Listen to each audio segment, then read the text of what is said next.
ಅಂದಂಗೆ ನಾನು ಯಾರಂತ ನಿಮ್ಗೆ ಗೊತ್ತಾಯ್ತಾ? ಮೊಸಡಿ ನೋಡಿದ್ರೆ ಗೊತ್ತಾಗತ್ತೆ.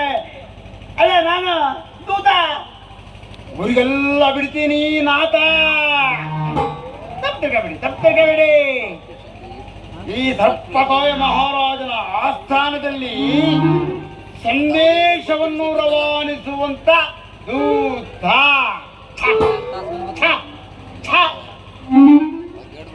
ಯಾ ಸತ್ತವನಿಗೂ ಬೇಡ ಈ ಕೆಲಸ.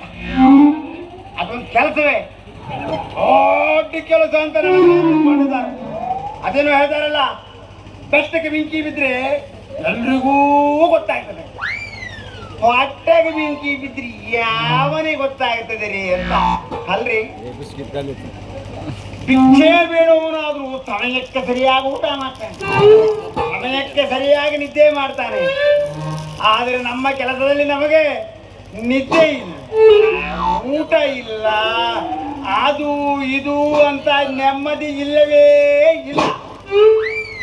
ಒಂದಿಷ್ಟು ಸಣ್ಣ ವಿಷಯನ ನಾವು ಹೇಳೋದಾದ್ರೆ, ಇಲ್ಲಿಂದ ಮಧ್ಯರಾತ್ರಿಯಲ್ಲಿ ಎದ್ದು 10 ಮೈಲಿ ನಡ್ಕೊಂಡು ಹೋಗ್ಬೇಕು. ಆ ವಿಷಯನ 10 ಮೈಲಿ ನಡ್ಕೊಂಡು ಬರ್ಬೇಕು. ನಡೆದು ನಡೆದು ನಡೆದು ನಡೆದು ರಸ್ತಾಗಿ ಹೋಗಿದೆ. ಏನ ಮಾಡ್ಲಿ, ಸರ್ಪಕಾಯ ದುಷ್ಟಕಾಯ. ಅವನು ಸಾಮಾನ್ಯನಲ್ಲ.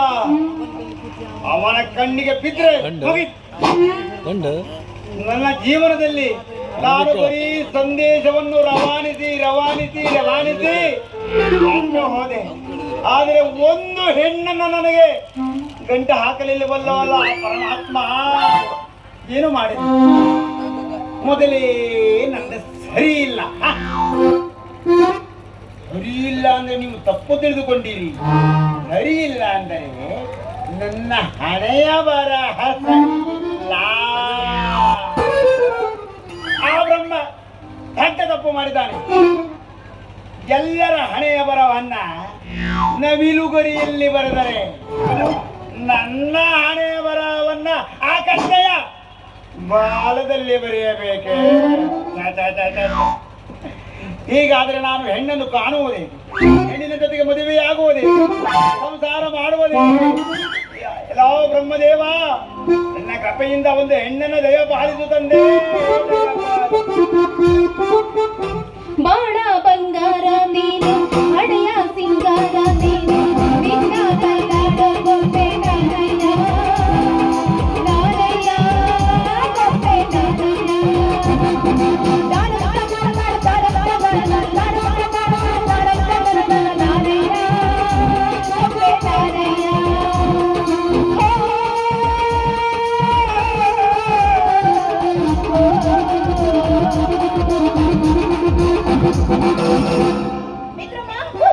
ದಾರಿಯಲ್ಲಿ ನಿಂತು ಏನನ್ನು ಮಾಡುತ್ತಿರುವೆ?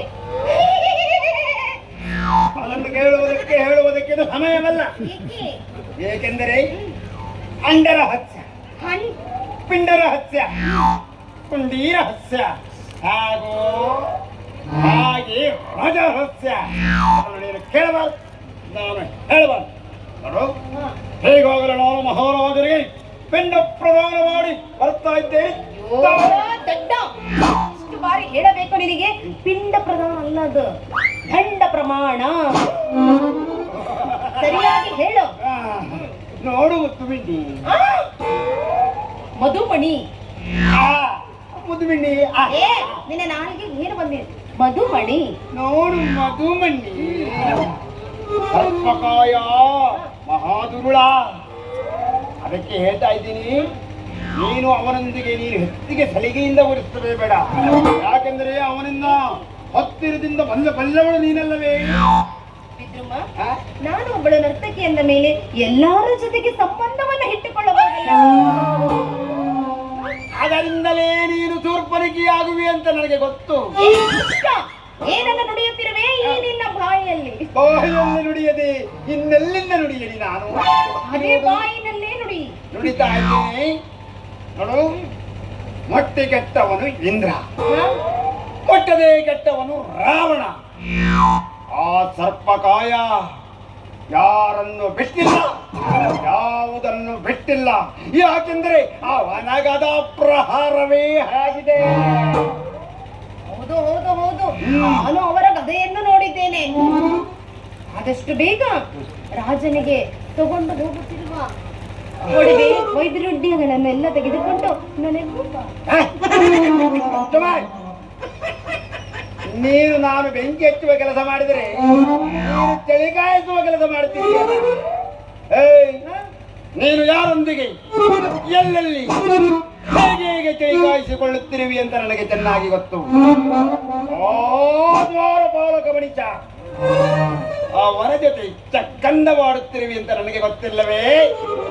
ಅವನ ಭಾವನ ಜೊತೆಗೆ ನೀನು ಚಕ್ಕಂದ ಆಡುತ್ತಿರುವುದು ನಾನು. ಅವನ ಭಾವ ಅಲ್ಲ, ಅವಿನಾಭವ. ಅಂದರೆ ನಾನೊಬ್ಬಳ ನರ್ತಕಿ, ಎಲ್ಲರೊಟ್ಟಿಗೆ ಸಂಬಂಧ ಇಟ್ಟುಕೊಳ್ಳಲೇಬೇಕಲ್ಲ. ನರ್ತಕಿ ಆದರೆ ರಾಜ ನಿನ್ನ ನರ್ತನವನ್ನು ನೋಡಿ ತನ್ನಲ್ಲಿರುವುದನ್ನು ತೆಗೆದು ನಿನ್ನ ಕೈಗೆ ಕೊಟ್ಟು ಬಿಟ್ಟಿದ್ದಾನಲ್ಲ. ಅಯ್ಯೋ, ಈ ಮುತ್ತಿನ ಹಾರ.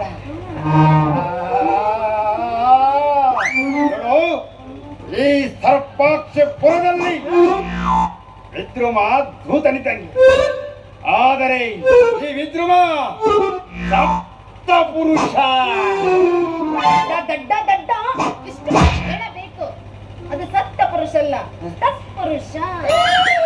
ನಿನ್ನ ಕಿವಿಯ ತೂತೆ ಸರಿ ಇಲ್ಲ. ನನ್ನ ತೂತಿ ಸರಿ ಇಲ್ಲ. ನಿನ್ನ ತೂತಿಗೆ ಸ್ವಲ್ಪ ಎಣ್ಣೆಯನ್ನಾದರೂ ಬಿಡಿ, ಇಲ್ಲವೇ ಒಂದು ಕಬ್ಬಿನ ಸಲಾಕೆಯನ್ನು ತೆಗೆದುಕೊಂಡು ತಿರುಗಲಿ. ಏನು ಮಾತನಾಡುತ್ತಿರುವೆ ದುಷ್ಟ? ದುಷ್ಟಲ್ಲ, ವಿದ್ರುಮ ವಿದ್ರುಮ ವಿದ್ರುಮ. ಆದಷ್ಟು ಬೇಗ ನಾನು ನಿನ್ನೊಟ್ಟಿಗೆ ಸಂಬಂಧವನ್ನು. ಯಾಕಾಗಿ? ಯಾಕಾಗಿ? ಎಲ್ಲಾ ಒಡವೆಗಳನ್ನು ನನಗೆ ತೆಗೆದುಕೊಂಡು ಬಾ. ಮಹಾರಾಜರಿಗೆ ಒಪ್ಪಿಸಬೇಕಾದ ಕಪ್ಪು ಕಾಣಿಕೆಯನ್ನ ನಿನಗೆ ಒಪ್ಪಿಸಲು ನೀನೇನು ನನ್ನ ಮಹಾರಾಣಿಯೇ? ನೀನೇಕೆ ಸರ್ಪಾಕ್ಷಿಪುರಕ್ಕೆ ರಾಜನಾಗಬಾರದು, ನಾನೇಕೆ ರಾಣಿಯಾಗಬಾರದು? ನಿನ್ನ ಕತ್ತಿ ನನಗೆ ತಾಗುತ್ತ.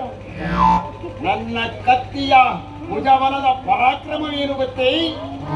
ನಾನು ಸರ್ಪಾಕ್ಷಿಪುರದಲ್ಲಿ ರಾಜ, ರಾಜ ಮಾರ್ತಾಂಡ, ಕಲಿಯುಗದ ಅರಸ, ಬಹುಪರ